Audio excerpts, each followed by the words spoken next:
করে ফ্যাসিবাদ বিরোধী আন্দোলনে ঝাঁপিয়ে পড়তে সাহায্য করেছে, অনুপ্রাণিত করেছে আমাদের সেই সংগ্রামী নেতা জনাব তারেক রহমান, আমাদের বিএনপির ভারপ্রাপ্ত চেয়ারম্যান। মঞ্চে উপবিষ্ট আছেন এই দেশের গণতান্ত্রিক আন্দোলন এবং ছাত্র আন্দোলনের যারা নেতৃত্ব দিয়েছেন, ত্যাগ স্বীকার করেছেন এবং দীর্ঘকাল ধরে এই বিএনপির সঙ্গে থেকে বিএনপির সুখ দুঃখ সবকিছু ভাগ করে নিয়েছেন এবং সেই মুহূর্তগুলোতে নেতৃত্ব দিয়েছেন যখন প্রয়োজন ছিল। আমাদের আজকের নেতৃবৃন্দ, সাবেক ছাত্র নেতৃবৃন্দ, আমি নাম বললাম না, কারণ নাম বলে অনেক সময় লেগে যাবে। তারা যেটা বলেন সবাই যে আসলে অত্যন্ত সত্য কথা যে তারা বাংলাদেশের গণতান্ত্রিক আন্দোলনের একটা অত্যন্ত একটা শক্তিশালী শক্তি অবশ্যই।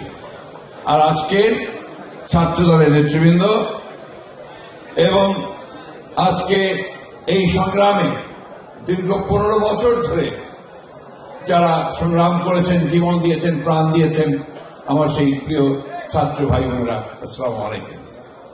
আজকে আমাদের মাঝে এখানে আরো উপস্থিত আছেন, একজনের নাম বলা হয়েছে, আমি আবার রিপিট করতে চাই, যে ছাত্র দলের সদস্য নয়, বিএনপির সদস্য নয়, কিন্তু গুম ও খুনের বিরুদ্ধে যিনি অবিচল থেকে গোটা পৃথিবীতে ঘুরে বেরিয়েছেন এবং বাংলাদেশে গুম ও খুনের বিরুদ্ধে কথা বলেছেন, আমাদের সঞ্জিদা তুলি, আমি তাকেও অভিবাদন জানাই, শ্রদ্ধা জানাই। আমি আজকে শ্রদ্ধা জানাতে চাই আমাদের এই ছাত্র দলের তিনি চিন্তা করেছিলেন, যিনি ছাত্র দলকে রূপ দিয়েছিলেন, আমাদের স্বাধীনতার ঘোষক শহীদ প্রেসিডেন্ট জিয়া রহমান, আমাদের বহুদলীয় গণতন্ত্রের পুনঃপ্রবর্তক এবং আজকের এই আধুনিক বাংলাদেশের রূপকার শহীদ প্রেসিডেন্ট জিয়া রহমানের প্রতি শ্রদ্ধা জানাতে চাই। আমাদের সেই নেত্রী, যে নেত্রী দীর্ঘকাল ধরে গণতন্ত্রের জন্য সংগ্রাম করেছেন, লড়াই করেছেন, আমাদের গণতন্ত্র আপসীর নেত্রী, দেশনেত্রী বেগম খালেদা জিয়াকে শ্রদ্ধা জানাতে চাই। ছাত্র দলের সেই সব নেতাদের, কর্মীদের যারা অকুতভয় সংগ্রাম করে সেই 15 বছর ধরে গণতন্ত্রের পক্ষে সংগ্রাম করে তারা প্রাণ দিয়েছেন, আহত হয়েছেন, পঙ্গু হয়েছেন, কারাবরণ করেছেন। আজকে আমি এখানে অনেককে দেখতে পাচ্ছি যাদের সঙ্গে আমি অনেকবার কারাগারে ছিলাম, কারো পা ভেঙেছে, কেউ চলতে পারছিল না, তারা আজকে যাই হোক আল্লাহ অশেষ আমাদের তারা বেরিয়ে এসছে, ছাত্রদের নেতৃত্ব নিয়েছে। আজকে আমি শ্রদ্ধা জানাতে চাই বাংলাদেশের সকল গণতান্ত্রিক মানুষকে, যারা একটা আন্দোলনের মধ্য দিয়ে, একটা অভ্যুত্থানের মধ্য দিয়ে ফ্যাসিবাদী হাসিনাকে দেশ থেকে পালাতে বাধ্য করেছেন।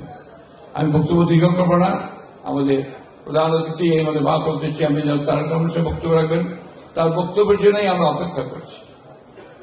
আজকে আমি যে কথাটা আপনাদের সামনে সামান্য তুলে ধরতে চাই, যে আমরা একটা ফ্যাসিবাদের বিরুদ্ধে আন্দোলন করে তাকে তাড়িয়ে এখন আমরা একটা অন্তর্বর্তীকালীন সরকার আমরাই তৈরি করেছি। আমরা আশা করছি যে এই অন্তর্বর্তীকালীন সরকার তারা ন্যূনতম যে সমস্ত সংস্কারগুলো প্রয়োজন, অর্থাৎ আমাদের নির্বাচন সংক্রান্ত যে সংস্কার, একটা লেভেল প্লেইং ফিল্ড তৈরি করা, আমাদের প্রশাসন যন্ত্র তাকে ঠিক করা, সংস্কার করা, বিচার ব্যবস্থাকে সংস্কারের মধ্যে নিয়ে আসা এবং ন্যূনতম অর্থনৈতিক সংস্কারগুলো করা, তার মধ্য দিয়ে একটা নির্বাচন অনুষ্ঠান করা যেটা সকলের কাছে গ্রহণযোগ্য। আজকের যে অবস্থা, যে রাজনৈতিক পরিস্থিতি, যে সংকট সৃষ্টি হয়েছে, এই সংকট একমাত্র সমাধান হতে পারে একটা সকলের কাছে গ্রহণযোগ্য নির্বাচনের মধ্য দিয়ে। এটি ইতিহাসে প্রমাণিত, আমরা সে কথাই বারবার বলে আসছি। কিন্তু আজকে দুর্ভাগ্যজনকভাবে বাংলাদেশে আবার সেই চক্রান্তের খেলা শুরু হয়েছে, যেটা অতীতে হয়েছে বহুবার, যারই ফলে আমরা আমাদের শহীদ প্রেসিডেন্ট জিয়া রহমান সাহেবকে হারিয়েছি, যারই ফলে দেশনেত্রী বেগম খালেদা জিয়াকে 6 বছর কারাগারে থাকতে হয়েছে, যারই ফলে আজকে আমাদের নেতা তারেক রহমান সাহেবকে এখন পর্যন্ত বিদেশে থাকতে হচ্ছে। এই চক্রান্ত আবার শুরু হয়েছে। কি করে বাংলাদেশের সত্যিকার যারা বাংলাদেশে বিশ্বাসী, যারা জোর গলায় বলতে পারে সবার আগে বাংলাদেশ, সেই দলকে, সেই নেতাকে আজকে তারা দূরে সরিয়ে রাখতে চাচ্ছে। বন্ধুগণ, এই চক্রান্ত বহুবার হয়েছে, আজকে আবার সেই চক্রান্ত শুরু হয়েছে।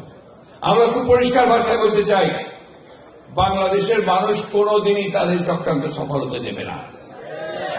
বিএনপিকে ভেঙে ফেলার চেষ্টা বহুবার হয়েছে, বহুবার, কখনোই ভেঙে ফেলা সম্ভব হয় না। এই বিগত তথাকথিত নির্বাচনের সময়ও চেষ্টা হয়েছে, একটা ছাড়া দুইটা লোককে তারা সরিয়ে নিয়ে যেতে পারেনি। কারণ বিএনপির যে রাজনীতি, এটা হচ্ছে এদেশের জনগণের মানুষের রাজনীতি। সেই রাজনীতি কি? রাজনীতির স্বাধীনতা, সার্বভৌমত্ব আর গণতন্ত্র, এই তিনটে জিনিসের উপরে বিএনপির রাজনীতি মূল ভিত্তি। এবং সেখানে শহীদ প্রেসিডেন্ট জিয়া রহমান সাহেব তার যে জাতীয়তাবাদের যে দর্শন, সেই দর্শন আমাদের দিয়ে গেছেন, 19 দফা কর্মসূচি দিয়ে গেছেন। তারই ভিত্তিতে দেশনেত্রী বেগম খালেদা জিয়া 2016 সালে ভিশন 2030 দিয়েছিলেন। আর এই চলমান আন্দোলনকে আরো বেগবান করার জন্য এবং বাস্তবতাকে সামনে রেখে আমাদের নেতা জনাব তারেক রহমান সাহেব 31 দফা কর্মসূচি দিয়েছেন 2022 সালে। তাই আজকে যারা এই কথা বলেন যে বিএনপি সংস্কার চায় না, তা আমি মনে করি যে তারা কোনো কিছুই লক্ষ্য করে না, ইতিহাস তারা ভুলে গেছে। ওই 31 দফাকে নিয়ে আমাদের চেয়ারম্যান নির্দেশে আমাদের নেতারা গ্রামে গ্রামে গেছেন, 31 দফা বোঝানোর চেষ্টা করেছেন, সর্বমহলে গেছেন, সব পেশাজীবীদের কাছে গেছেন। এখনো এই 31 দফা নিয়ে আমাদের মহল্লায় মহল্লায় পর্যন্ত আলোচনা হচ্ছে। তো আমরা এই সংস্কার চাই। আর বিএনপি জন্ম তো হয়েছে আমাদের শহীদ প্রেসিডেন্ট জিয়া রহমানের সংস্কারের মধ্য দিয়ে।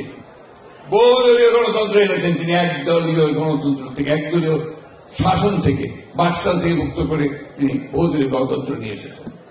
তিনি আমাদের মিডিয়াকে, আমাদের গণমাধ্যম, সেই গণমাধ্যমকে তিনি মুক্ত করেছেন। তিনি মানুষের স্বাধীনতাকে দিয়েছেন, মৌলিক অধিকারগুলোকে এগিয়ে দিয়েছেন এবং একটা বদ্ধ অর্থনীতিকে তিনি একটা মুক্ত বাজার অর্থনীতিতে এনে দিয়েছিলেন। তারপরে আপনারা জানেন যে দেশনেত্রী বেগম খালেদা জিয়ার সময় সেই প্রেসিডেন্সিয়াল ফর্ম অফ গভর্নমেন্ট থেকে পার্লামেন্টারি ফর্ম অফ গভর্নমেন্ট নিয়ে আসা হয়েছে এবং সবশেষে caretaker government system BNP introduce করেছে, করে নির্বাচন ব্যবস্থা যেন কখনোই আপনার কলঙ্কিত না হয় সেই ব্যবস্থা করার চেষ্টা করছে। সুতরাং সংস্কার হচ্ছে আমাদের বিএনপির সবসময় আছে। আমরা বিশ্বাস করি যে একটা চলমান প্রক্রিয়া, মানুষের প্রয়োজনের সঙ্গে সঙ্গে, সমাজের প্রয়োজনের সঙ্গে সঙ্গে সংস্কার আনতে হবে। কিন্তু তাই বলে সংস্কারের নাম করে আমরা এমন কিছু হতে দিতে পারি না যেটা আমার গণতন্ত্রকে বিঘ্নিত করবে। তাই বক্তব্য দীর্ঘ করতে চাই না, আহ্বান জানাতে চাই, আর বিলম্ব না করে অনুগ্রহ করে আমরা এই অন্তর্বর্তীকালীন সরকারের কাছে আহ্বান জানাতে চাই, অতি দ্রুত একটা নির্বাচনের ব্যবস্থা করে বাংলাদেশের মানুষকে এই সংকট থেকে মুক্ত করতে হবে, মানুষকে সামনের দিকে এগিয়ে নিয়ে যেতে হবে। একটা কথা আমাদের মনে রাখতে হবে, ছাত্র দল হচ্ছে আমাদের ভ্যানগার্ড, আমাদের সামনের যে যোদ্ধা তারা, তাদেরকে এখন নলেজ বেস পলিটিক্স করতে হবে, জ্ঞান ভিত্তিক রাজনীতি করতে হবে। এবং আজকে এখন সবচেয়ে বেশি যেটা প্রয়োজন, সেই প্রয়োজন হচ্ছে আমাদেরকে কিন্তু একটা সাইবার ওয়ার করতে হবে। আমাদেরকে এই সোশ্যাল মিডিয়াতে আমাদের অবস্থান সবচেয়ে বেশি করে রাখতে হবে। এটা যদি আমরা রাখতে না পারি তাহলে কিন্তু আমরা এই যুদ্ধে হেরে যাব। আমি তাই আপনাদের অনুরোধ করবো, তোমাদের অনুরোধ করবো, তোমরা এই সোশ্যাল মিডিয়াতে তোমাদের অ্যাক্টিভিটিস অনেক বেশি বাড়াও এবং যে সমস্ত মিথ্যা প্রচারণা হচ্ছে বিএনপির বিরুদ্ধে, সেই মিথ্যা প্রচারণাকে তোমরা সেটাকে বন্ধ করতে পারবে।